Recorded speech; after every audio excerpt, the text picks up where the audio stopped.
J'ai eu de la peine de découvrir cette information. Mais je me dis... Hubert Germain. Oui. Qu'est-ce qu'on peut faire pour cet homme quand n'importe qui aujourd'hui a droit aux hommages aux invalides, quoi? Qu'est-ce qu'on va faire pour cet homme? Qu'est-ce qu'on va inventer de plus ou de mieux? Moi, j'aimais bien Belmondo. Mais je veux dire, il y a un moment donné, ce qu'on a fait pour Belmondo, c'est très bien, d'accord, mais on fait quoi pour Hubert Germain? C'est un héros, cet homme. Ça a été un homme fantastique, comme tous les compagnons d'elle. Mais qu'est-ce que vous voulez faire de plus maintenant? Et vous, du coup, qu'est-ce que vous voulez faire de plus? Dans ce que vous dites, c'est vous trouvez qu'il y a peut-être trop d'hommages nationaux, parce qu'on a l'impression depuis quelques mois, il y a énormément d'hommages nationaux. Ça prend une ampleur considérable dans la population. Et est-ce que vous, enfin, moi je trouve il y a deux sujets qui sont intéressants. C'est à chaque fois ce sont des hommages militaires. Est-ce que du coup ça veut dire qu'il n'y a plus que cette institution qui tient encore à peu près la route?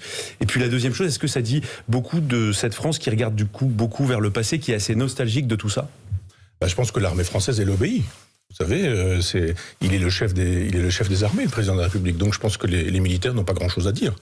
Je vous rappelle, au cas où vous l'auriez... Et sur la symbolique, vous pensez qu'Emmanuel Macron joue là-dessus parce que justement c'est une des dernières institutions qui représente encore quelque chose de grand aux yeux des Français? Moi j'étais la pauvre armée qui est tellement maltraitée.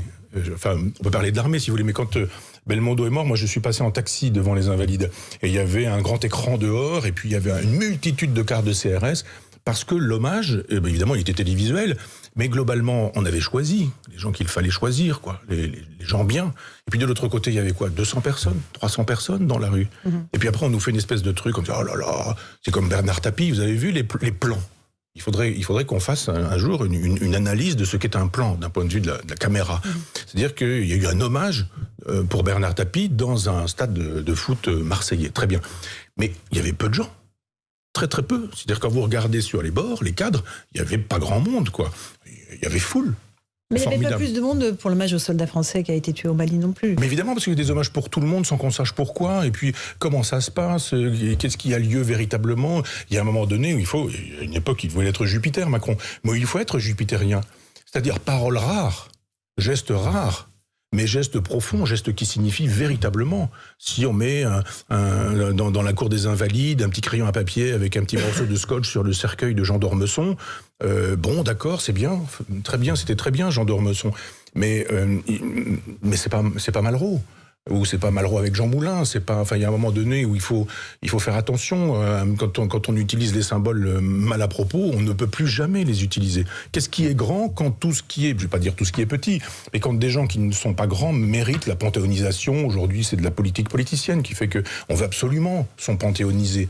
Tous les chefs de l'État veulent ça. Il y a un moment donné, on peut dire, mais Giscard, par exemple, n'a panthéonisé personne. Peut-être estimait-il d'ailleurs qu'à part lui-même, personne ne méritait la place. Mais je veux dire qu'il y a un moment donné où quand on panthéonise tout le temps, on panthéonise nulle part et jamais.